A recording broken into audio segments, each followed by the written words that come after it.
Hello student, my name is Manish. मैं इस video पर बात करने वाला हूँ एमपी बोर्ड वार्षिक परीक्षा 2022 कक्षा 9वीं विषय हिंदी सेट ए का सॉल्यूशन इस वीडियो पर बताने वाला हूँ। तो स्टूडेंट वीडियो को लाइक, शेयर और यूट्यूब चैनल को सब्सक्राइब कर ले। प्रश्न क्रमांक पहला, सही विकल्प चुनकर लिखिए। पहला प्रश्न है, सूरदास किस भक्ति शाखा के कवि है? ज्ञान मार्गी शाखा, कृष्ण भक्ति शाखा। तो इसका उत्तर होगा कृष्ण भक्ति शाखा।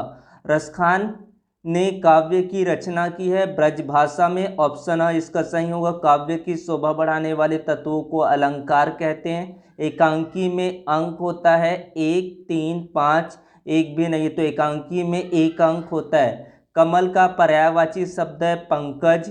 वृद्धा को किस धातु के गिलास को देखकर आश्चर्य हुआ? तो उत्तर आएगा पीतल। ऑप्शन अ। रिक्त स्थानों की पूर्ति कीजिए। डैश ने वात्सल्य का कोना कोना झाँका है? तुलसीदास, सूरदास, कबीरदास। सूरदास आ जाएगा उत्तर। चंद बरदाई प्रसिद्ध डैश कवि है? रीतिकालीन। महाकाव्य में जीवन का डैश चित्रण होता है? संपूर्ण चित्रण होता है। मात्रिक छंद में डैश की गणना की जाती है? वर्णों की, मात्राओं की, शब्दों की। तो उत्तर क्या आएगा? मात्राओं की गणना की जाती है।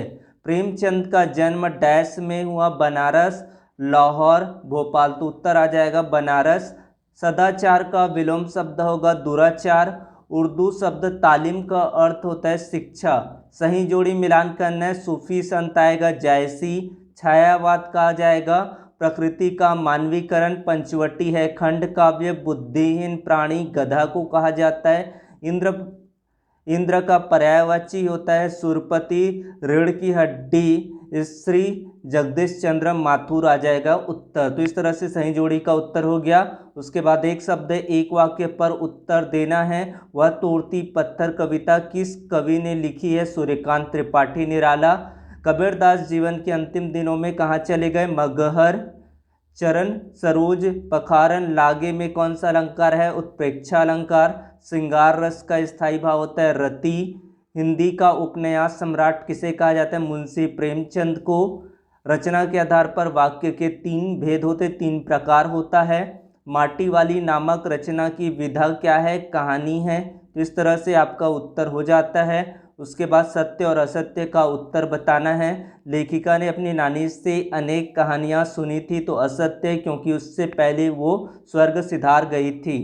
दोनों बैल एक माह तक कांजी हाउस में बंधे रहे, असत्य। छक्के छुड़ाना मतलब होता है हरा देना, ये सत्य है। स्त्री शिक्षा के लिए स्वयं स्त्रियां भी जिम्मेदार रही है, सत्य होगा।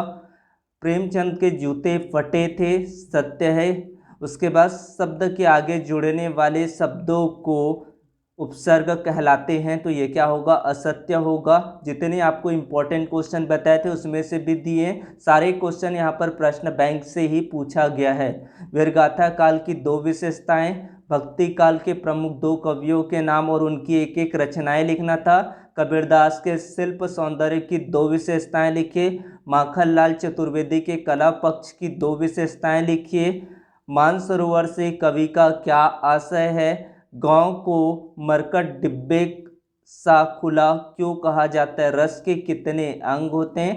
प्रत्येक का नाम लिखना था। अद्भुत रस की परिभाषा उदाहरण सहित लिखिए। अनुप्रास अलंकार की परिभाषा उदाहरण सहित लिखिए। यमक अलंकार की परिभाषा पूछा गया था अथवा भी दिया है। किसी एक प्रश्नों का यहाँ पर उत्तर देना है। रिपोर्टार्ज से आप क्या समझते हैं? कहानी और उपन्यास पर 2 अंतर लिखे। बहुत सारे क्वेश्चन जो इम्पोर्टेंट दिए थे उसी में से ही पूछा गया है। प्रेमचंद जी की भाषा शैली की 2 विशेषताएं लिखिए। महादेवी वर्मा की भाषा शैली की विशेषताएं दिया गया है। लेखक ने जूते फटे होने का अनुमान क्या लगाया था उसके बारे में मैंने ये बोला था कि मोस्ट इम्पॉर्टेंट है। मैना की अंतिम इच्छा क्या थी? उसके बाद उपसर्ग एवं प्रत्यय पर अंतर लिखना है। विज्ञापन लेखन की 2 विशेषताएं लिखिए। 14 प्रश्न हो गए। उसके बाद ऋण की हड्डी एकांकी का उद्देश्य बताना था। भूख मीठी की भोजन मीठा से क्या अभिप्राय? चौपाई छंद आया था। श्लेष अलंकार की परिभाषा आया था। संधि एवं समाज में 3 अंतर लिखना था। रचना के आधार पर वाक्य के भेद बताने थे। इस तरह से उत्तर, फिर पठित गद्यांश दिया गया था। तो इस तरह से आपको प्रश्न दिए गए थे। ज़्यादातर प्रश्न बैंक और जो इम्पोर्टेंट क्वेश्चन बताए गए थे उन्हीं में से ही पेपर आया हुआ है। Thanks for watching video, subscribe the channel, thank you.